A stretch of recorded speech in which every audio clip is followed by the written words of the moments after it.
Greetings, Doc John here, and I am the Entreprofessor. Welcome to the channel.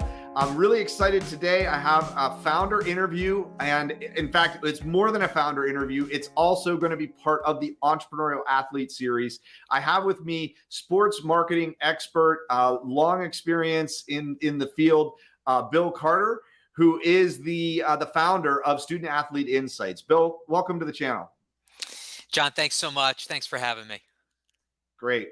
Well, Bill, I'm really excited to have you on the channel. As you and I have talked about, I started recently doing a series called the Entrepreneurial Athlete, and just talking about applying the entrepreneurial skills to the name, image, likeness, which NCAA athletes are now able to make money on this and generate income. And what a great thing that is. And what's very cool is the couple videos I did kind of led us to this conversation. And I was really just enjoyed seeing a lot of your material and how you're really working diligently to help students really learn how to do this. So tell us a little bit about the business and what you do, and we'll get into the background as well.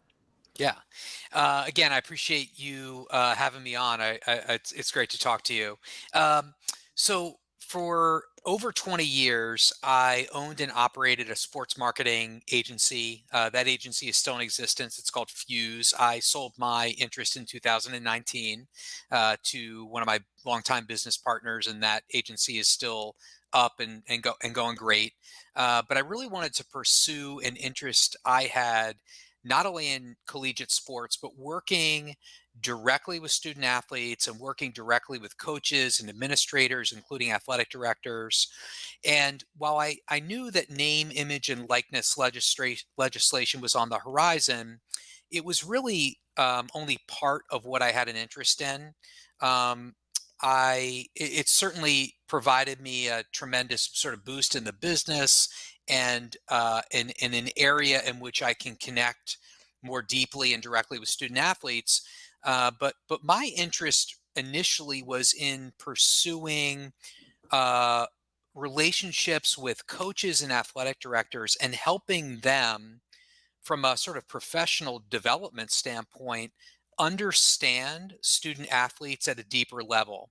I often use the phrase understanding today's student athletes who are, reared by parents with a completely different parenting style than parents had 20 years ago, or the pervasiveness and the everyday nature of social media, which of course was not in place, say, in the previous generations. So if you were a coach that got into the coaching field, in the 80s or 90s or even early 2000s, you're really serving a student athlete today that is unlike student athletes from those previous generations.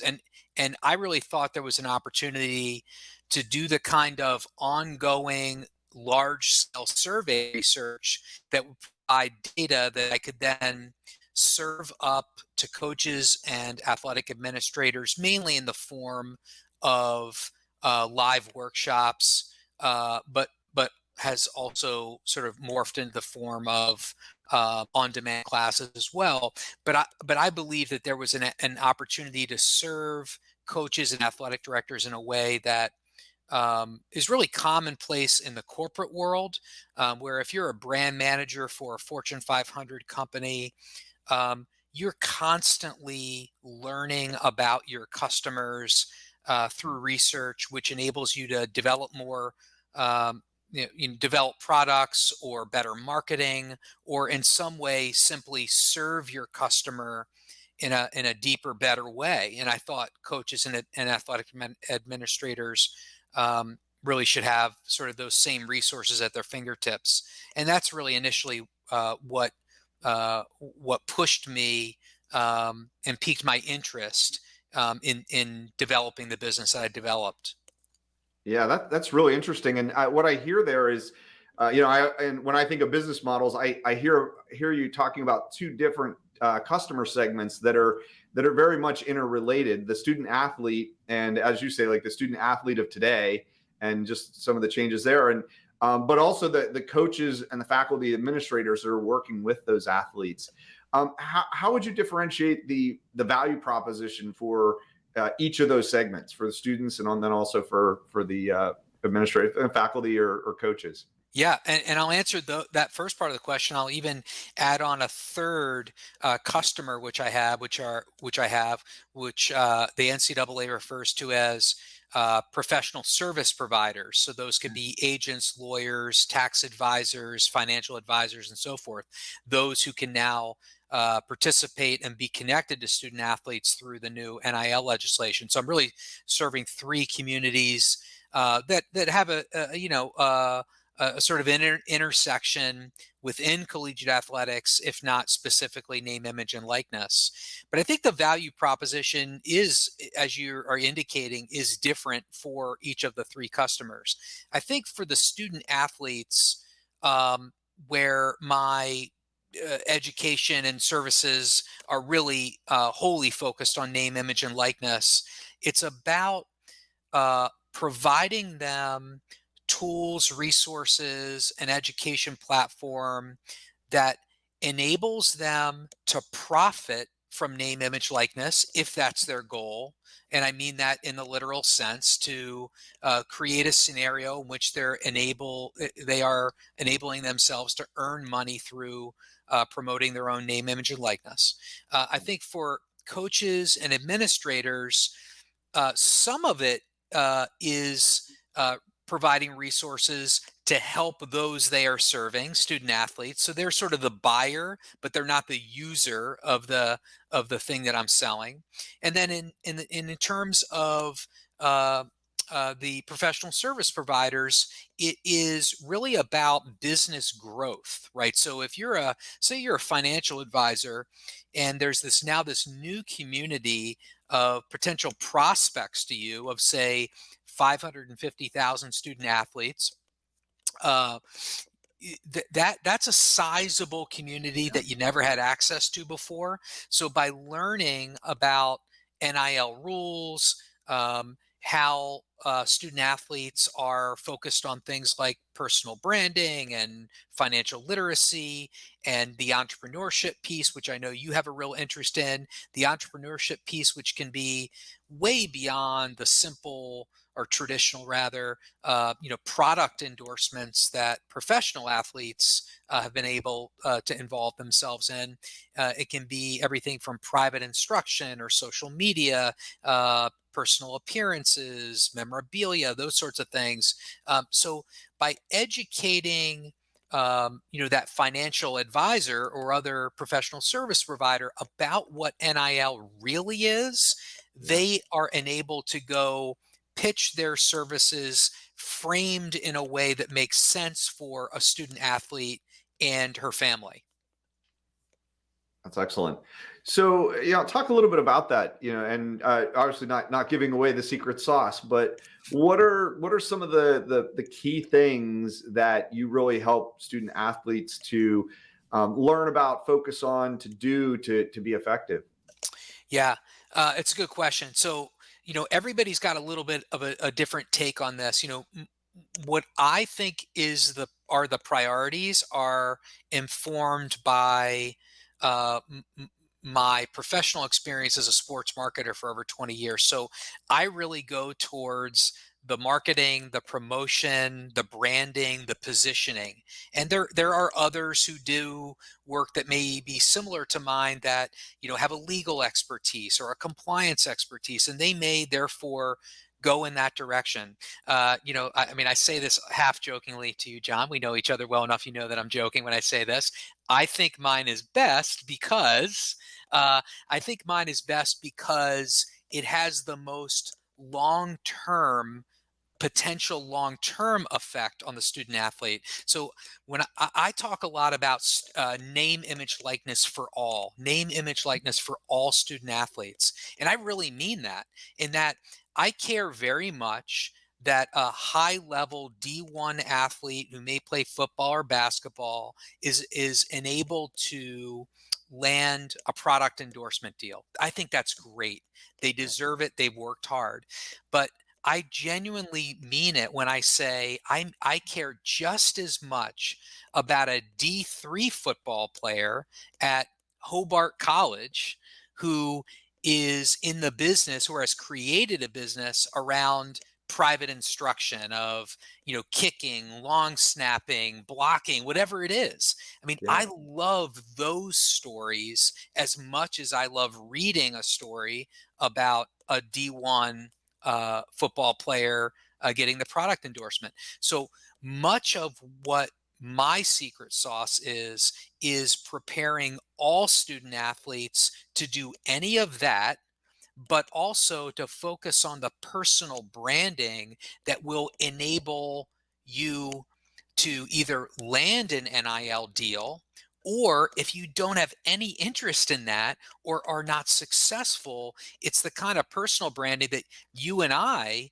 as people that have been in the career, have had careers that, we've been in the working world for decades, sort of take for granted, which is that we all have personal brands. What we do on LinkedIn, what we do on other social platforms, in a lesser way, has an impact on the way others perceive us.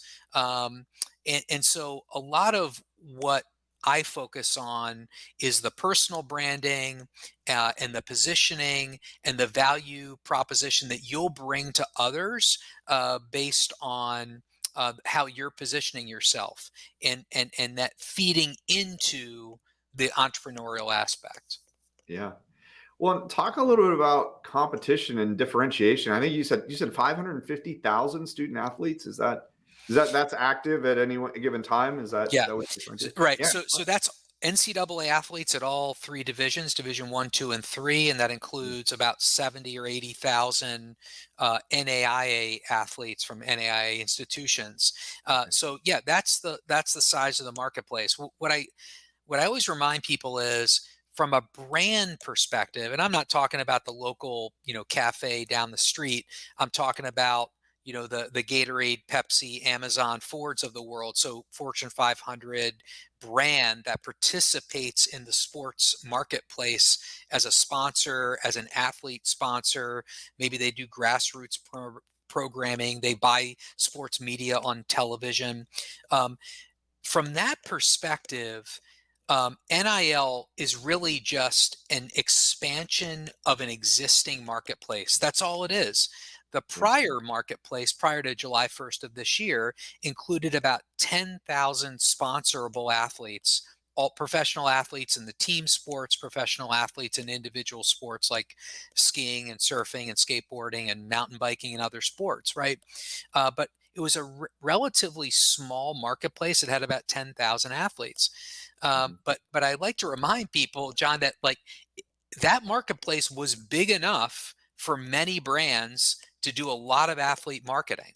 And as it turns out, only about 2% of the team sport athletes, so I'm talking NFL, NBA, Major League Yeah. Baseball, et cetera, only about 2% of those athletes make endorsements that equate to 2% or more of their income.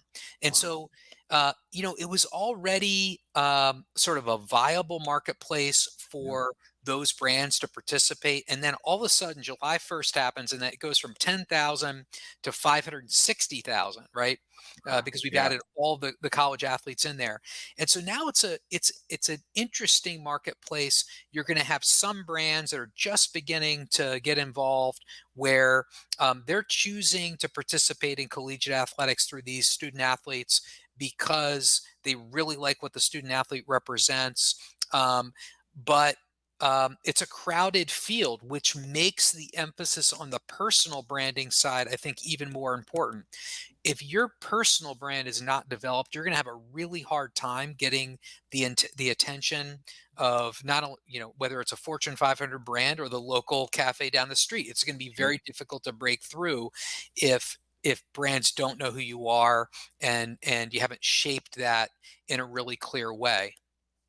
Yeah, and I think that's really interesting because a lot of the media coverage has talked about brands competing for the attention of collegiate athletes who now are able to monetize their name, image, likeness. But I think you bring up an interesting point that, well, but now there's an ocean of collegiate athletes available. And so that's going to shift the onus of differentiation onto each of those individual student athletes to build that brand and to create that attention in the market. Um, Yeah, 100%. We all live in a world that we tend to sort of look in the mirror and talk to ourselves mainly, right? Or those are in our own field, and collegiate athletics is no different. You know, we, what you're describing, which I fully agree with that analysis. What you're describing is a lot of the chatter that happened in the first month and continues to happen around name, image, and likeness. Those outside of collegiate athletics, they were not having this discussion. The Gatorades, the Pepsis, the Fords of the world, they looked at this and said, "Great, another 550,000 athletes that are sponsorable. Let's put them in the queue, and let's begin to analyze." Which may or may not make sense for our brand. Let's determine what the value is. Let's create an activation plan that we might be able to use for one of these athletes if we choose one of them. Those in the professional side of the sports industry were never in a rush to do deals with college student athletes.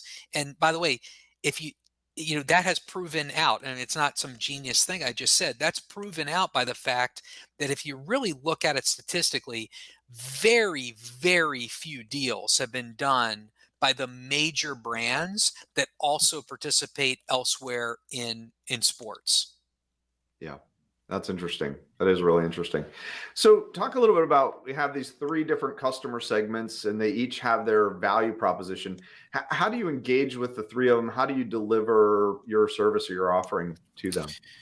Yeah, so it's been I've really had an unbelievable 6 months, relearning things as an entrepreneur. Yeah, The first business I started was in the mid 1990s. It's been a long time since I've had to get back to that mindset of trying something, testing, failing.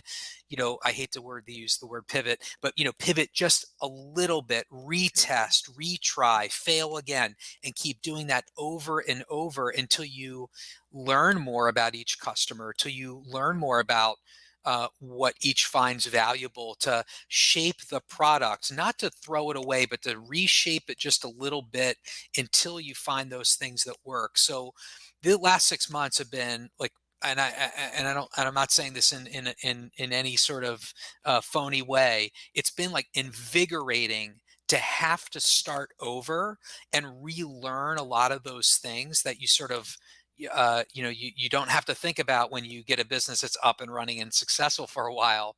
And right. so I've learned a lot in the last 6 months. Here's what I've learned about the student athletes. The student athletes want a lot more information about name, image, likeness.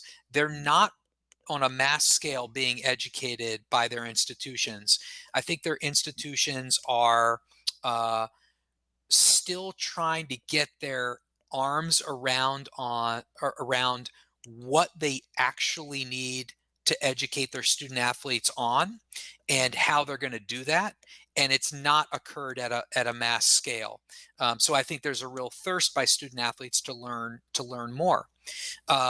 So what I tried to do, and I did it somewhat successfully, was to utilize the athletic departments as the buyer, thinking that they would buy, say, workshops with name, image, and likeness content in it, and then they would provide it. They would provide the workshop or opportunity to the user, who's the student athlete. I think that has happened uh, some, not as quickly as I'd want, but it's happened some. What I learned was that if I reformulated what I was doing and I put it in the format of, say, an on demand class that the athletic department could buy and then provide licenses to each of the individual student athletes who were interested in NIL, um, that's been, I think, that's been a better end product. So continue to use the athletic department as the buyer. The user is the student athlete. but that format change of live workshop to on-demand class is something that I figured out along the way and has been a little bit better. One of my other learnings, John, has been that there are a lot of people, individuals, professionals in athletic departments that don't know a lot about name, image, and likeness. It's never going to be their full-time job, but they do want a little bit more than a 101 version. They want more than the sheet that they get from the NCAA.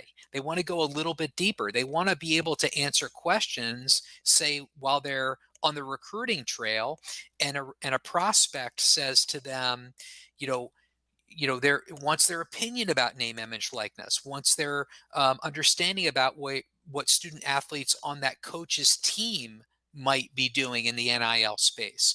And so there has been, I think, a decent appetite by coaches in particular to understand more about name, image, likeness. And so sometimes it's not as simple as, here's NIL 101.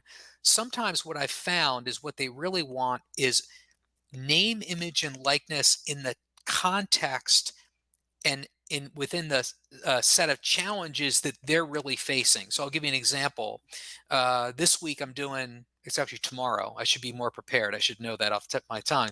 Tomorrow I'm doing a webinar with about 180 coaches on the intersection of name, image, likeness, and mental health. Right, because this is a big concern to coaches. They're concerned: is name, image, likeness going to change the dynamic in their locker room? Is there going to be infighting? Is there going to be jealousy, or those sorts of things? There's a lot of other factors. Those are just two. Uh, Yeah. but when I've been able to put name, image, likeness, and the workshop content and some of the data that I'm gathering in the context of what they perceive as a real challenge they're having or could have in the future, that's been a lot more effective in terms of product and my own sales. Interesting. Interesting. So let me ask you this: if you were meeting with a group of student athletes, what would be three things you would want them all to know by the end of the conversation? Yeah.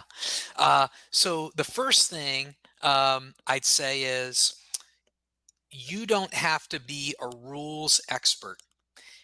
You have a compliance officer or maybe a compliance team at your college or university, and it's their job to be experts in name, image, and likeness.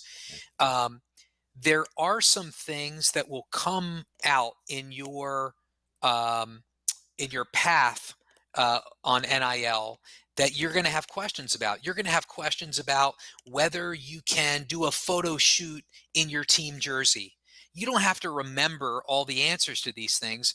Just go to the people in your athletic department whose job it is to guide you. So questions about whether you can use the school's branding, your uniform. Can you do something NIL related on campus? Can you do a deal with Red Bull when you know that your campus is a Coke or Pepsi pour? All these things, you should not feel pressure to know each and every step in this process. Just be aware that these are questions that are going to have to be answered and that eventually you'll be responsible for knowing, and go find the right resource to get those questions answered. The second thing is, don't take your foot off of the pedal, off of the gas when it comes to personal branding. And I don't mean don't make silly decisions around social media. That's the obvious. We know you're a smart student athlete. You know better. But it's about seeing yourself a little bit more like a brand and creating the profile that you're going to have on LinkedIn, the one you're going to have on Instagram, plan for TikTok, and an actual plan for the channels that you're going to be on. What's going to be your cadence? How frequently are you going to post? What are what are you consistently going to talk about on those channels? So it's really not just staying out of trouble when it comes to social media and considering that a personal branding. That's really the tip of the iceberg. It's to go much deeper than that and have a plan. And then I think the third thing is really start to see yourself as an entrepreneur. And I hope that never gets cliche. You really can be an entrepreneur when it comes to name, image, and likeness. But the way to get there is to see all of the opportunities and then pick and choose or do the things that I do and John that you do when we're starting a new business or growing a business, which is to try something and test it and fail and do it again and do it a little bit differently the next time. And for a student athlete, that means, maybe you go and you work at somebody else's camp. And they use your name, image, and likeness to promote the camp. That's a great start. Maybe you develop your own camp. Maybe you do private instruction. Maybe you create a way to market yourself with your own playing and coaching expertise. Um, Maybe you find a way to do deals on social media and create your own content. All of these things allow you to test and try being an entrepreneur. And here's the best part: if every single one of them fails, it does not matter. You will still have learned and you will still be a better professional for somebody wherever you land the day after you graduate. That's the best part of NIL. It doesn't really matter how much profit you earn.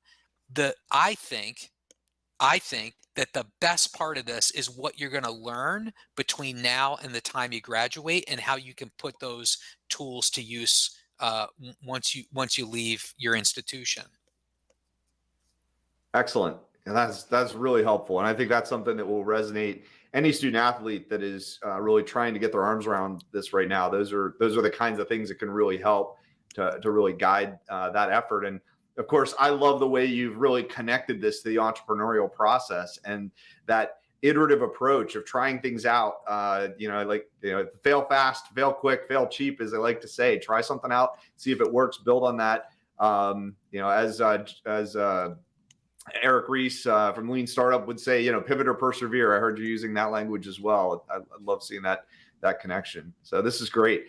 So for all three of your audiences, what are some of the ways that if someone were wanting to just kind of take advantage of the content that you've created, the services you have, what are some ways they might interact with Student Athlete Insights?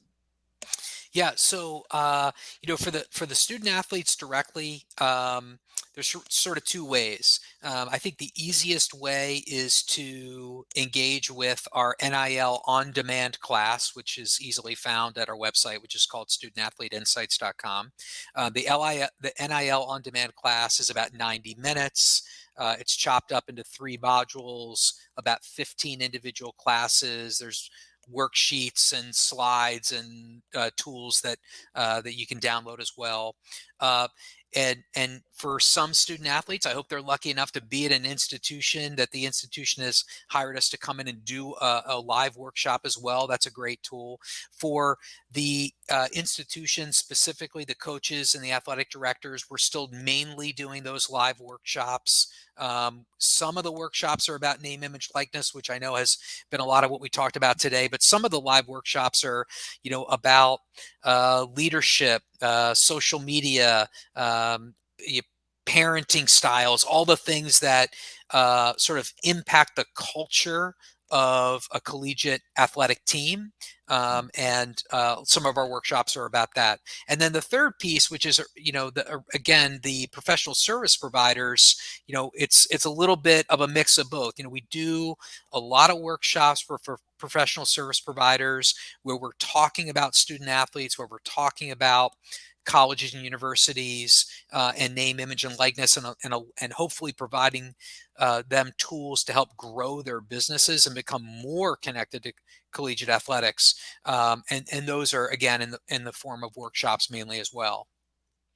That's great. Good. And I'll make sure to include some of those links that you mentioned in the description of this video as well for anyone who wants to connect with you.